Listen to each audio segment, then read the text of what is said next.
Talk. Light Talk. Lumen Brothers. Light Talk.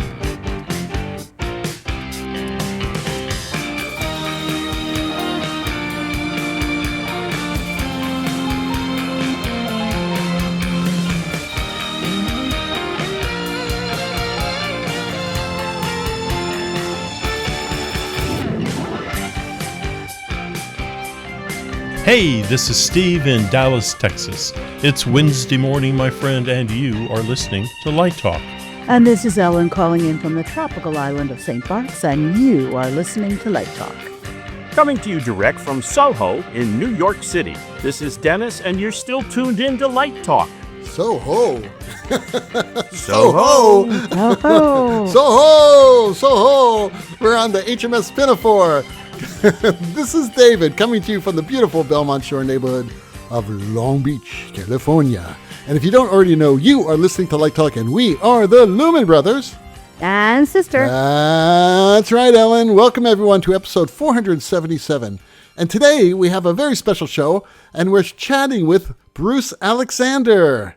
Hey, Bruce, how you doing today? I'm doing great. Happy to be here, David. Oh, man, you're looking good. You're looking good. And you're coming from Seattle today, right? My favorite city.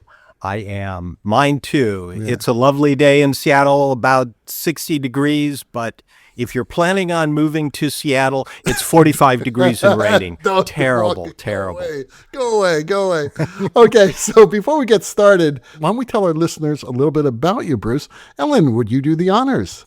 Today's guest is Bruce Aleksander, an accomplished award-winning lighting designer and lighting director who specializes in the multi-camera broadcast environment. Classically trained by some legends in the field, Bruce combines contemporary techniques with a proven approach to achieving practical and pleasing results. As an accomplished and award-winning director of photography, Bruce brings an extensive understanding of how to create aesthetically pleasing images through lighting and lensing. Adept and well-organized, he uses a multidisciplined approach to achieve realistic solutions to difficult lighting problems. Years of experience in broadcasting inform Bruce's understanding of news, production, and engineering. As part of his approach to lighting, he encourages cooperation and collaboration between departments to help ensure a successful project and an outstanding visual impact. Welcome to Light Talk. Thank you. Let's back up to the beginning, Bruce. What got you in this crazy industry of lighting design? Whoa. Hang on. I think the first question should be, we have discovered that television lighting directors all have yachts. Yes. What is the size of the yacht you have moored? Is it a yacht or is it a ship? Because there's a distinction. It's a dinghy. No way. And mostly it floats in the bathtub. Oh, you're just Are being you modest. kidding? My little dinghy in the bathtub. I like that. I'm sorry, Ellen. Take it away. We have gone to the No, bathroom. go right ahead. That's fine. Who among you owns a yacht? I would like to know so that maybe I could come over and use it. Apparently, I own 3 of them. I just can't find them in the bay. I can look out my window and occasionally see one on the water on South Lake Union. Okay. And that's about it. No yacht on this end. All right. No yacht. Okay. No yacht. Okay. All right. So let's get back to the question. How do you get started in the business?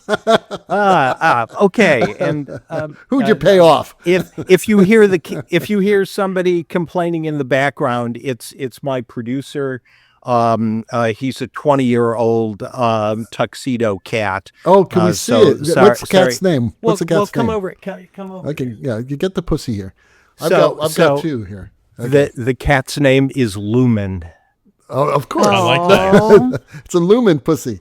Yeah, we have Lumen that's Brothers, right. Lumen Sister, Lumen Pussies. I've that's got it. 2 also. I can't take this. I just can't take this. My mind is running wild. Lumens. If as far as how I got into lighting, it's been a very strange, charmed road.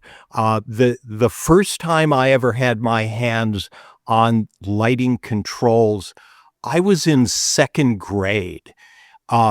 Some teacher who was clearly out of their mind decided that it would be fine for a second grader to be in charge of turning on the lights in our auditorium.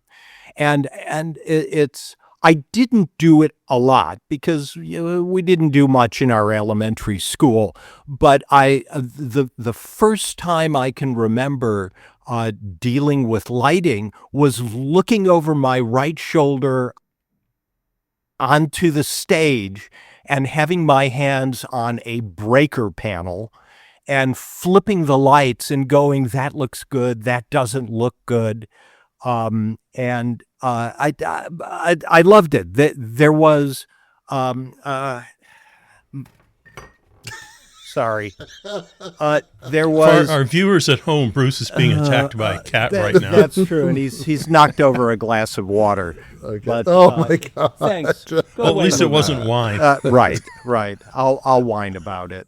But that was like my introduction to lighting.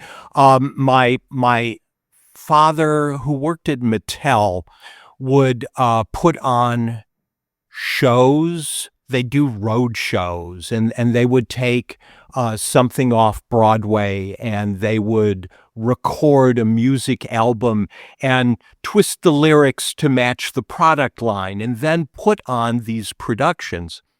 And I can remember watching one when I was about 8 years old, and that they had like an old time film look that they were going for. So they were using a lobster scope to create this stroboscopic image on stage. And I thought, how cool. And then the union guys came over, and they're looking at it, and one of the union stagehands decided that instead of using the lobster scope, he was just going to wave a magazine in front of the spotlight. And I looked at it and I said, that looks terrible. And my dad is going, shh, union. And this was my first introduction to lighting in a more or less professional world. I had nothing to do with it. I went to a theater arts summer camp called Harand Camp of the Theater Arts, and I would help light the stages with par 38s inside of coffee cans with gel taped on the front of them, and it was a blast. It was just so much fun to do. I continued doing that in high school, and then basically said, I don't want to be a starving artist. What else will I do? And I actually started school thinking I was going to go into medicine. But in order to pay for my tuition, living expenses, I wound up working in television studios, just to pay the bills. And because I had picked up enough about stagecraft and lighting, and even a little bit about video cameras in high school, at the time I was able to get a job. And that continued to when I went to the University of Texas, and realized at some point after, getting into dissecting and stuff, that I really didn't enjoy doing that nearly as much as I enjoyed doing what the work that I was doing in the television stations. And it occurred to me, well, I wasn't going to be a starving artist. If I switched, I was already making a living in the business. And so I changed my major and went into what at the time was called radio, television, and film. So sort of an indirect path to it. Once I entered the program for radio, TV, film, I had already been working in television for effectively a couple of years at that point. And so I was familiar with what I was doing. And I wound up doing some of the lighting, I think mostly because nobody else wanted to do it. It was considered the one position on the crew where if you made an error, it was immediately apparent to everybody else. And so nobody wanted to do it. But for me, it was like, oh, I can do this and it's fun. So that sort of started me down the path. So you came into the lighting aspects via being a cameraman or a DP then? I did. I came into lighting after having done everything, including sweeping the studio. By the time I was given the title of lighting director, I had already been the chief photographer at a TV station. I was already shooting nature documentaries. I was already working on studio crews and understood the equipment. And frankly, at one point,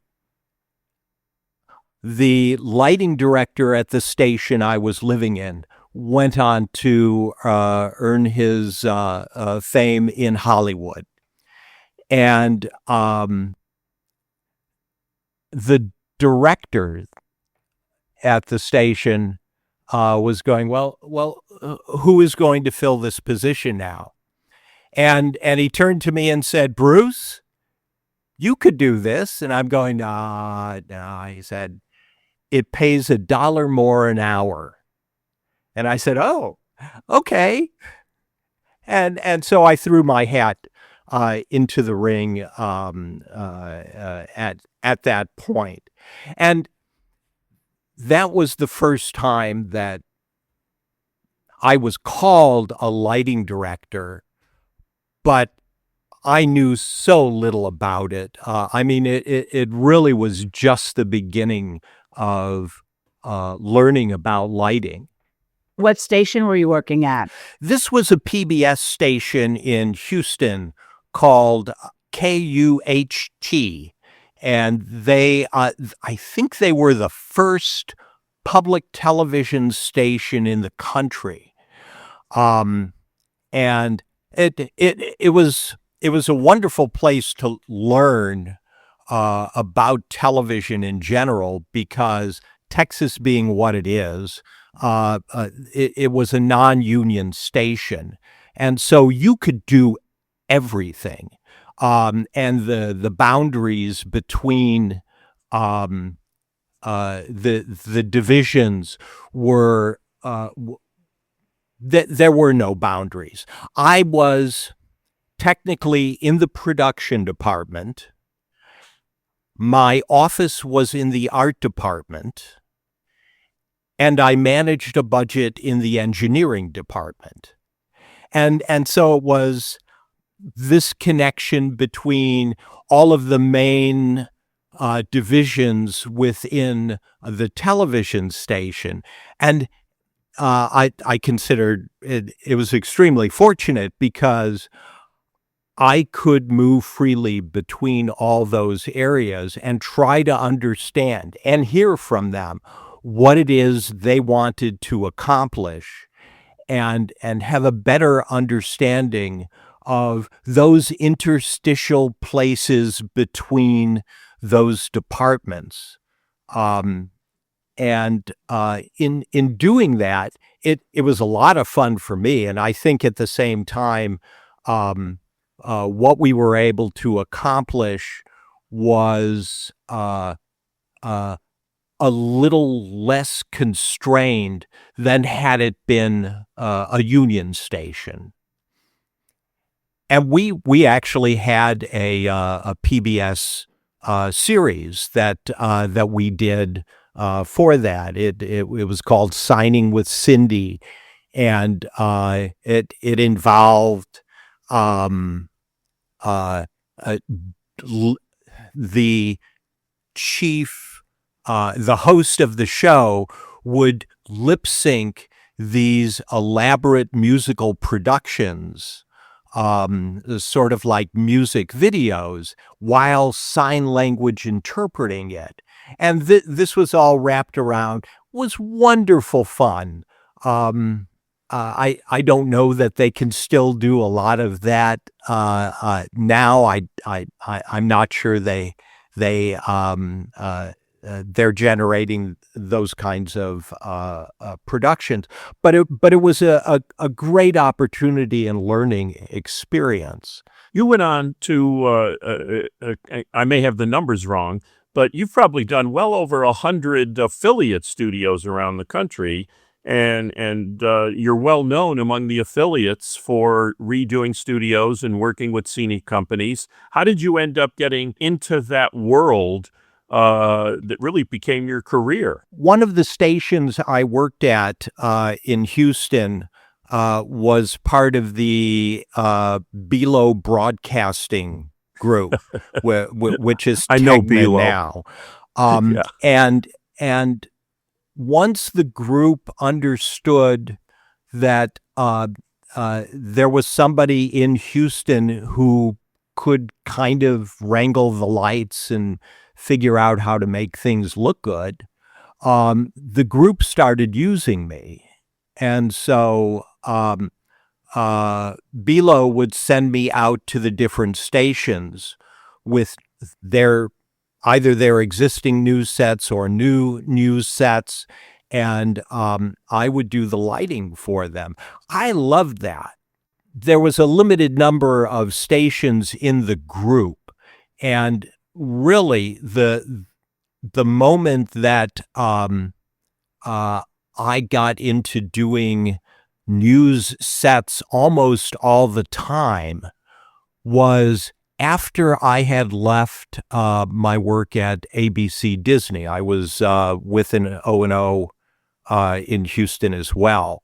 But after I left Disney, I started looking around for opportunities to work on more news sets, because it felt like a niche to me that I could fill well, and I suspected there was a demand for it based on just looking at the way most news sets were looking.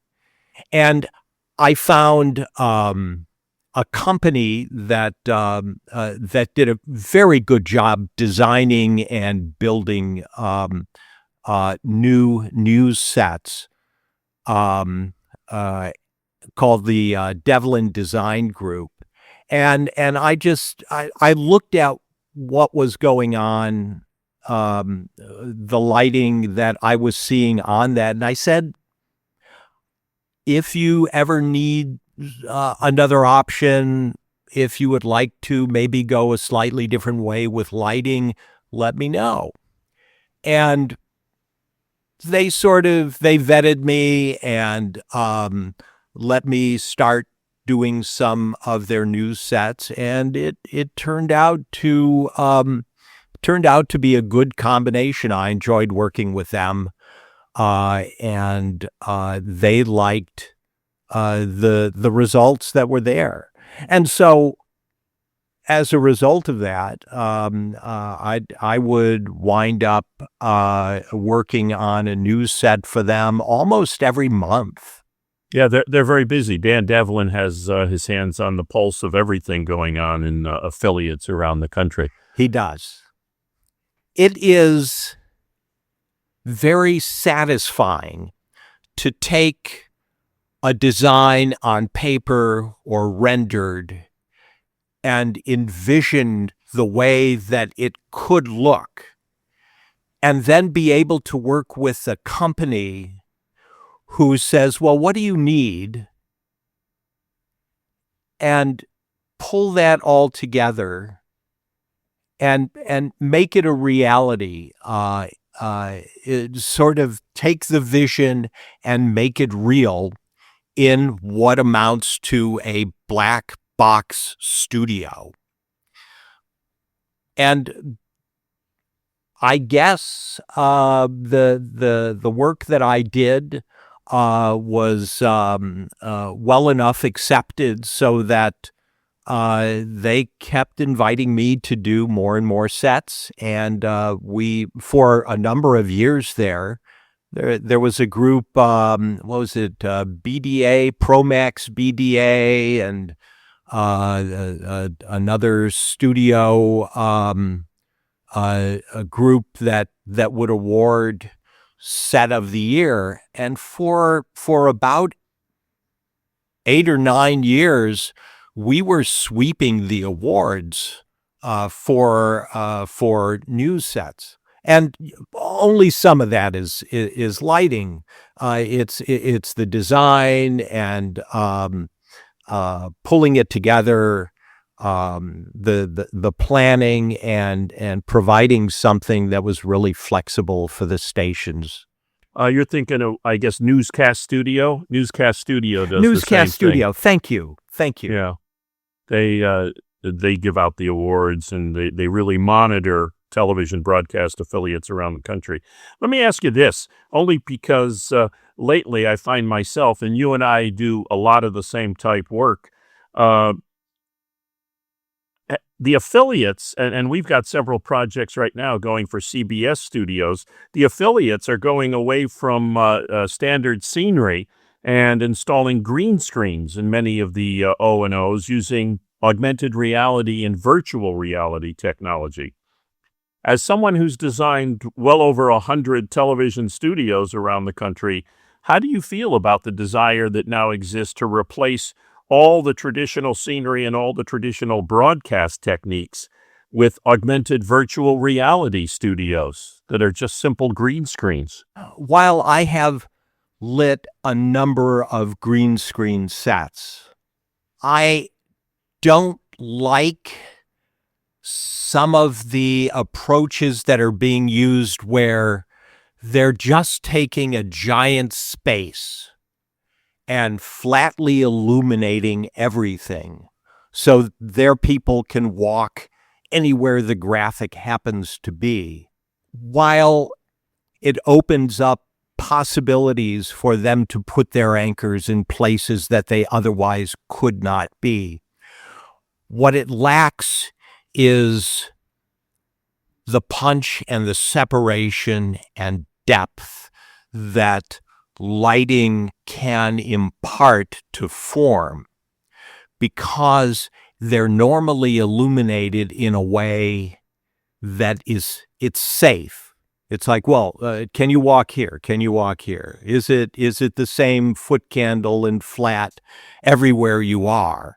And I don't think that's the best application of green screen. I think what you can do within a green screen world, within a virtual world, is understand where the light is supposed to come from and let that be felt on the subjects who are on the set. It goes back to chiaroscuro. It goes back to Renaissance painting, to the time when images were no longer flat, when artists began to understand perspective and shape and highlight and shadow to impart that sense of third dimension to what is ultimately a two-dimensional medium. We've got a flat screen that we view things off of, and our cameras have one eye, so they don't have binocular vision.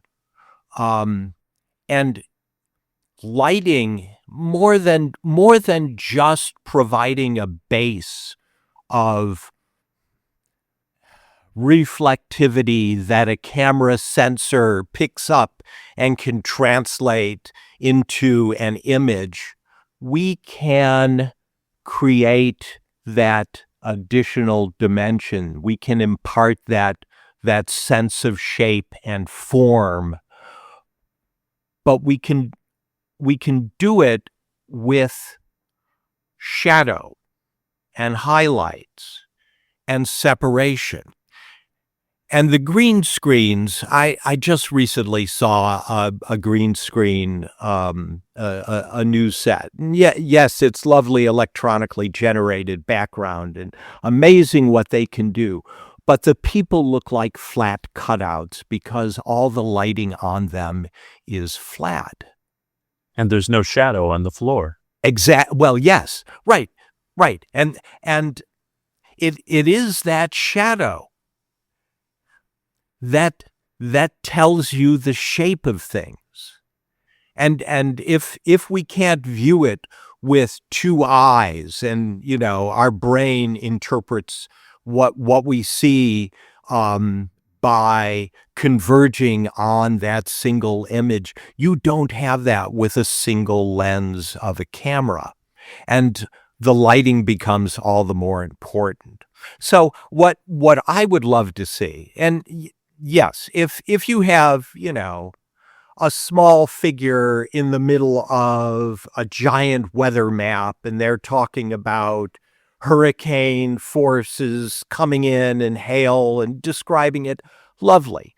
But when you go in for the close-up, and most of the shots that we have in television are close-up, we should be able to see that form. Green screen is not bad. But at the very least, I think you should have a home base and a position for your anchors where you can treat the light accordingly to make them look their best, not just so they clip out well against the green screen, but so that they have form and shape and warmth and a sense of real presence in a way that might otherwise be lost under undifferentiated floodlight. Well said. Well said. I call it refrigerator lighting. You open the door, your orange juice looks the same as your milk, looks the same as your pickles. Exactly. There's no dimension at all. It's just open the refrigerator door and there it is. Everything's lit. Yeah. I think it makes a difference. One of the tricks is that the only way that we can get lighting that does make a difference, lighting that is distinguished between just illuminated and something that imparts that special quality to it, is when we get the client to understand the difference, when they can appreciate the value of how dimensional lighting brings something of value to their product. And I think once we do that, then we can go, oh, yes, we have our base light now. Let's bring in some additional keys and backlights and, put them in a area that we can actually shape the light and paint them better with light. I know I see the difference. Does the audience still care? I hope so. Does it make a difference to them? I think it does. I think that it makes people more relatable when they're on camera. It creates an image that's more captivating than just flat illumination. My question is the audience even watching?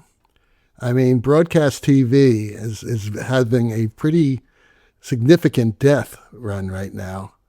Most people are getting their news from their iPhones and from YouTube and places like that. No, I know a lot of people who still watch 60 Minutes. They watch the Sunday morning shows. They watch, I don't know. It's all changing. I guess. The business is changing.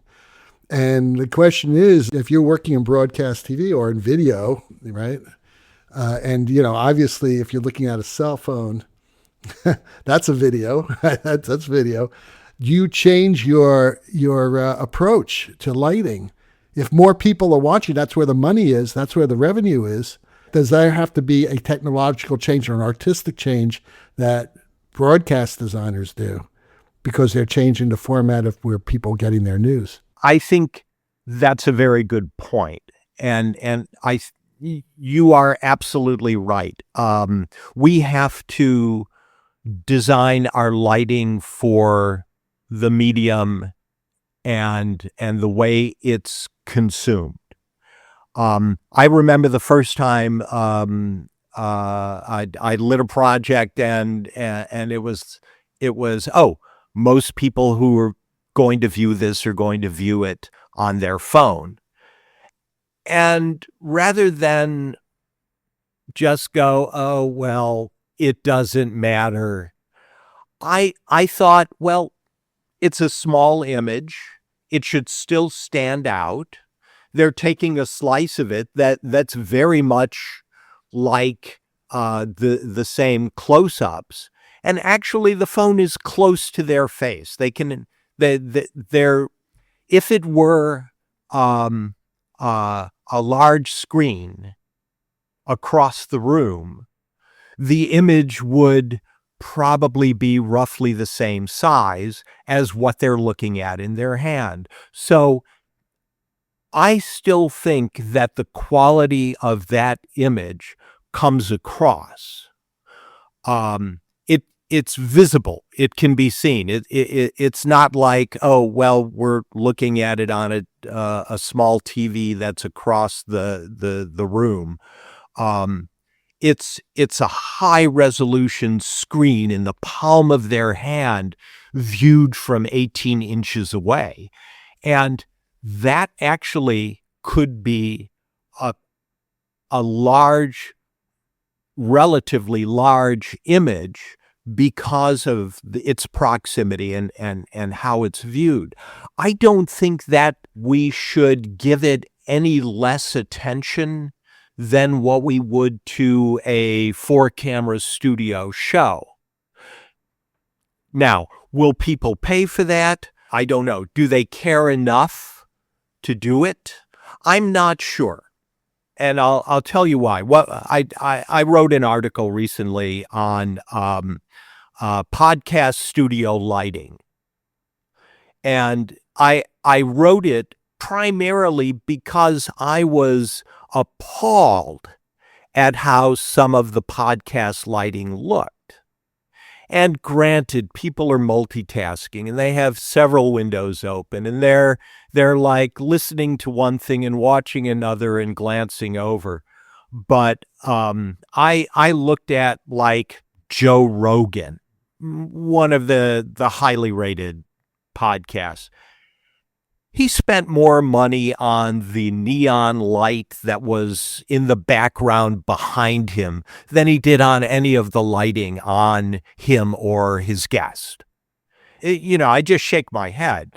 But there are other podcasts that do seem to care, other video podcasts as opposed to just audio ones. And they actually do a good job. And it looks good.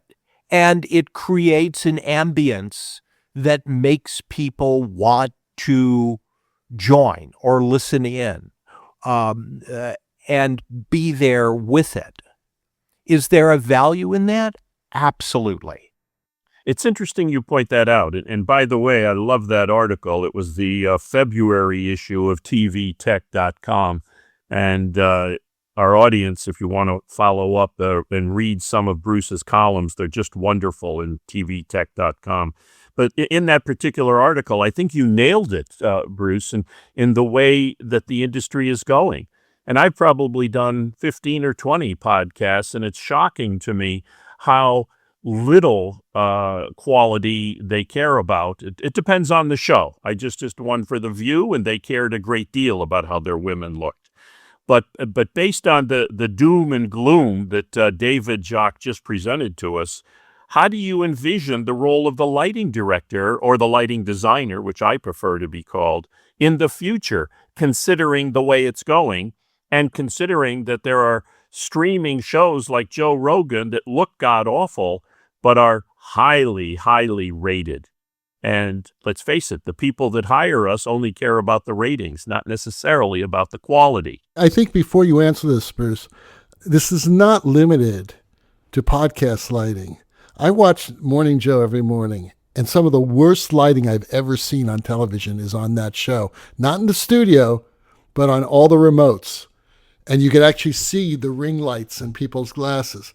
I mean, if this is the standard that a major network is setting, then where do we go from there? And we talked about this on the show before, and Dennis would say there was a time when people had help setting up their home studios.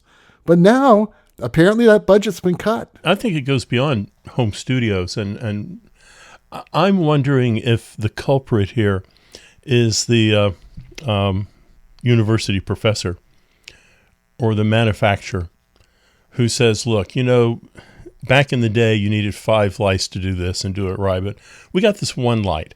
And this one light, you can tune the color temperature of it.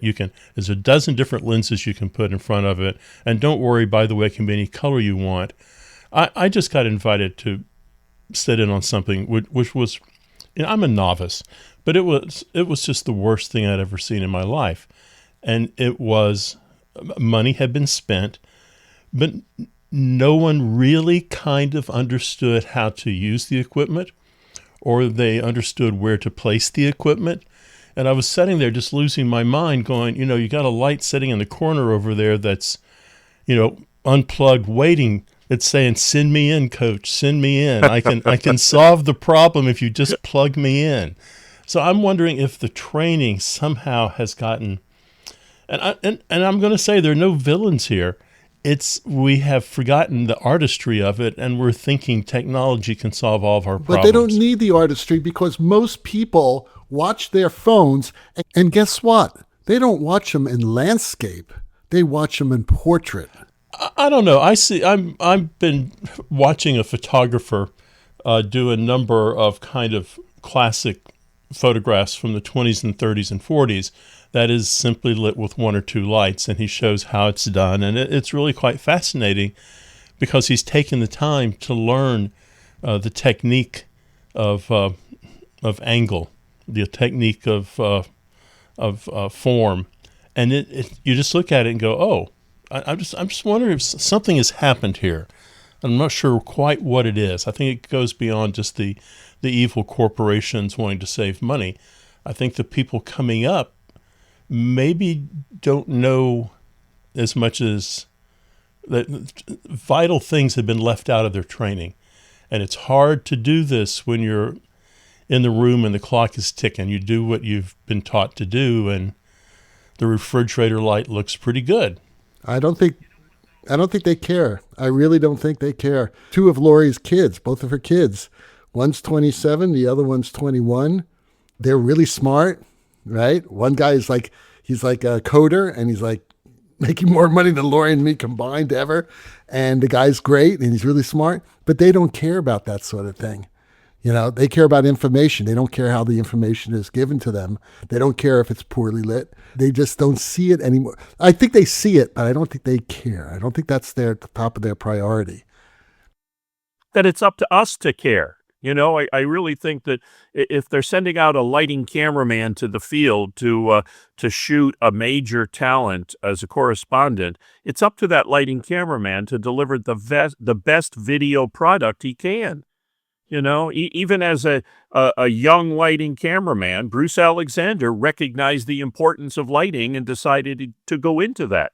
I see too often cameramen in the field that think their job is to just go out and shoot something and deliver that end product regardless of what the quality is.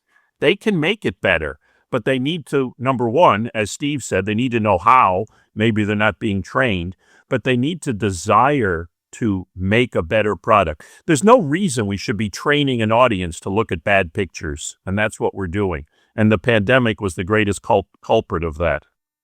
I'll get off my soapbox now. No, you are absolutely right. I think the pandemic and everybody appearing on Zoom and just, terrible lighting, windows behind them, blown out, just silhouettes. That period of time and what became acceptable, I think, lowered the standard, and it will take us a while to recover from that. But look at where audio files are going now. They're going, oh, we don't like the compressed digital files. We're going back to vinyl because it has that certain sound, that resonance, that quality that is worth the trouble. And good lighting has to be worth the trouble.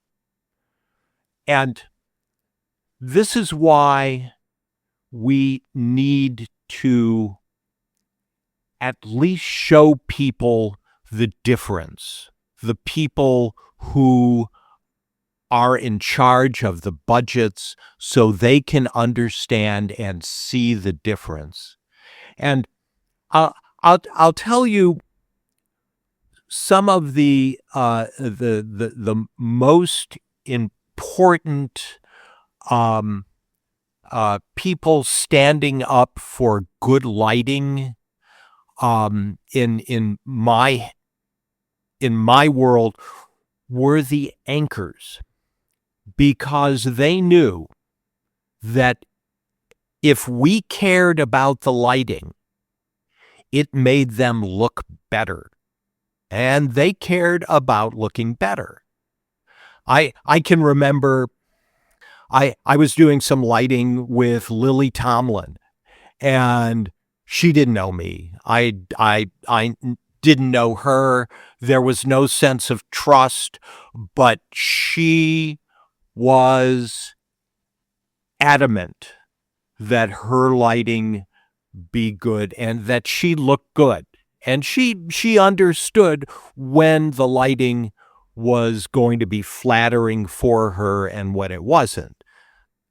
And every major anchor I've worked with appreciates that I will struggle and go the distance to make sure they look their best.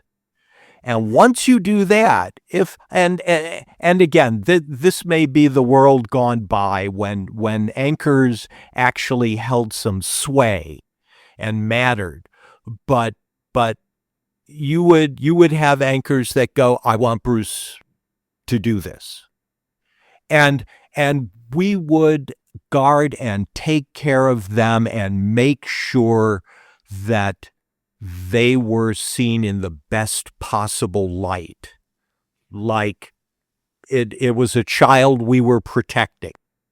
And that comes across. Bruce, I just got to say something.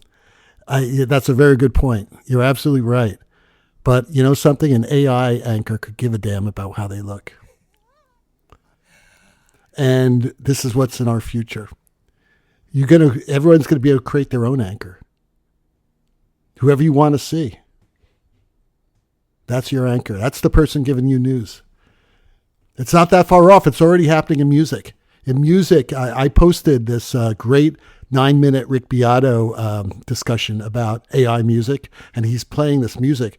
And the point that he has is that he's an expert. He's a producer. He's been doing it for, decades. And he said, I can't tell the difference. And people are creating their own music depending on what prompts they are giving the program. I think it's just a matter of time where a lot of people are going to be choosing their own anchors. I'm going to go back to the question that I asked Bruce, and we ended up getting sidetracked about how he envisions the role of the lighting director evolving in the future. I mean, I just hired 2 new lighting designers for Lighting Design Group right out of school, talented young people. I will mentor them. I will show them how television works. They'll be working on projects of ours, but what lies in the future for them? I mean, Bruce, do you really think the job that you and I did 30 or 40 years ago will exist in 10 years? I think not. I think that as long as you have live action people on the set and you have an audience that cares about quality or is moved by some quality that the image has that captivates them, then there's a role. I think that the work that Lighting Design Group does now and the stable of lighting designers that you have, I think it's clear that that's a specialty that stations no longer have in-house, and they will depend on the specialists like the ones that you're currently training. If we go absolutely AI and the anchors are the result of carefully worded prompts, then no. Maybe for some boutique application where you have a personality that actually is appearing in the flesh in front of a camera, then you need somebody that knows how to do that. I think it'd be a very sad world not to have that. I think that taking that human quality out of the mix is a loss for our culture and society. I think that just having artificially created news reader host can't impart the qualities that make us human because it isn't human. And I hope not to see that day. Well, it's certainly food for thought. You need to get all these ideas together, and that's your next column in TV technology. I think we all share, Bruce, your concern about that. The issue, though, is that we're powerless. And, it's all about money. Now, did you guys ever watch that great program called Hacks? It's a wonderful program. It's a comedy, and it's about a sort of a washed-up Vegas comedian. She's amazing, great acting, great writing. But there's an episode in this season about where someone's trying to buy her voice and likeness, like, one of these billionaires in Vegas. And she's like saying, wow, I could fund all this if I sell my voice and likeness. And there's this great argument about this that they have. I was just going to say maybe we're all of a certain age and we're clinging on to things we know because, television was going to get rid of radio and, streaming was going to get rid of whatever, movies. And, we're being nostalgic for something that kids are never going to know and not going to miss. I hope that's not the case. I can still watch a film or a television show and be amazed and sucked into it and forget that it's an artificial creation. And I don't mean AI created, but to lose oneself in the story, to that suspension of disbelief that lets you get sucked in for that hour, for that entertainment. That's something that I think we still value, and that I don't see that going away. It may transform. The equipment that we use to create it may be different, but the storytelling that enchants us is still relevant. It's still important. You know, Ellen, I'm going to say I think you're wrong. I can be wrong. It's okay. Well, you know, because what I'm going to say is we've all seen really perfectly adequate lighting design in the rock and roll world. And it's spectacular, and it's big, and it's flashy, and it's bloodless. And we've all seen really great design. And it comes back to that human being putting the show together and understanding the music and having a point of view, as opposed to, again, a perfectly adequate show. And it doesn't really matter what music is running underneath it. It could be anything. Right, but that wasn't really my point. I agree with you. I think there's been some phenomenal rock and roll lighting. I thought the point was whether the next couple generations are going to really care whether their anchor is AI generated or not. I think they'll see the difference. You know, what about all these like virtual light rigs now? That's like the new thing. We should get somebody on to talk about that. It's like Good point. when the Good Tonys point. last year, you know, there's that Hamilton mashup I love, and all the lights on the back wall are virtual. Let's wrap up with one final question. And that question we always ask everyone is, do you have some advice for someone who is wanting to follow in your footsteps? Especially after the discussion we just had. So I don't think that it's possible to follow in my footsteps, because the path that I took is very different from those that graduating, aspiring lighting designers have in front of them. It's a different path, and it's hard for me to guide somebody along a path that, looking behind me, has disappeared. So looking forward, what I recommend you do is understand that whatever you learn in school is probably just the framework on which you need to build the rest of your knowledge, understanding, and practice in lighting. And I think that you should find people whose lighting you admire and watch what they do, learn from them, and don't limit it to just one person.